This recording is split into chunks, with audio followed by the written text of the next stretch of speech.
un des élèves du Admor de Gour, le rabbi de Goura Calvaria, il s'appelait le Beth Israël.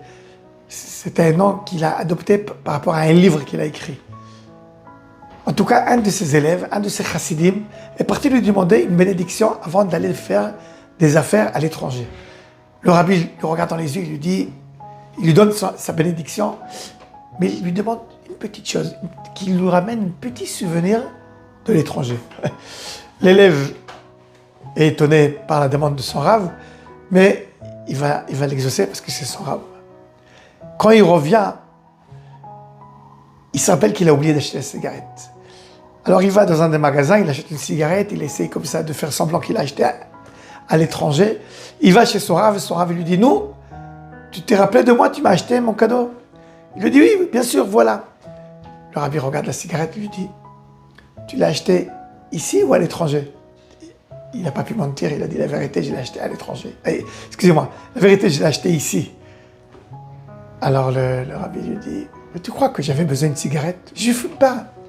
Juste je voulais que tu penses à moi quand tu es à l'étranger.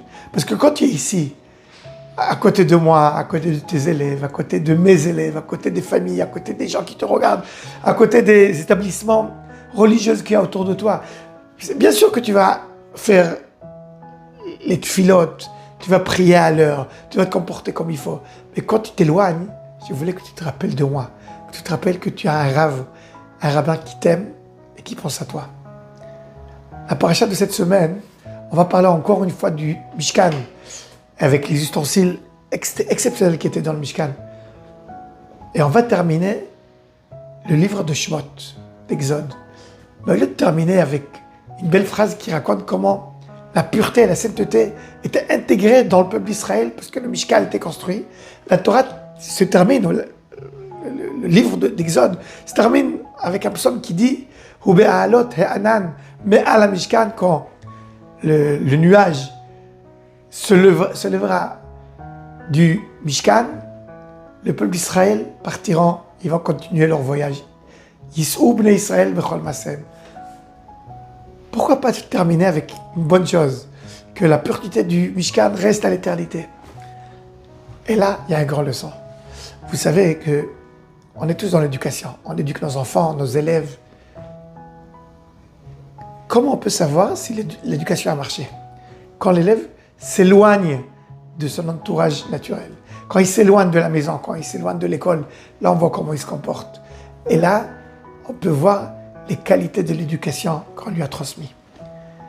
C'est exactement cela. On a reçu le Mishkan, la pureté, la sainteté. On a réussi à se construire nous-mêmes.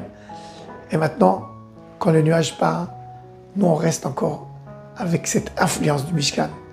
Et là, la Torah nous dit, même quand le nuage va partir, le nuage de la Kedusha, de la sainteté, et le Mishkan ne va pas être en place. Ça arrive des fois, ça fait déjà 2000 ans qu'on n'a pas un temple.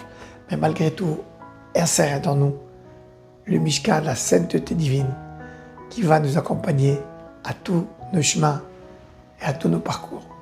Et là, on peut terminer la Torah, le livre d'Exode, et dire Chazak, Chazak, venez Chazek. On reprendra des forces et on va être encore plus fort pour le prochain livre qu'on va lire, Bezrat Hashem, Shabbat prochain, Sefer Vayikra. Shabbat Shalom.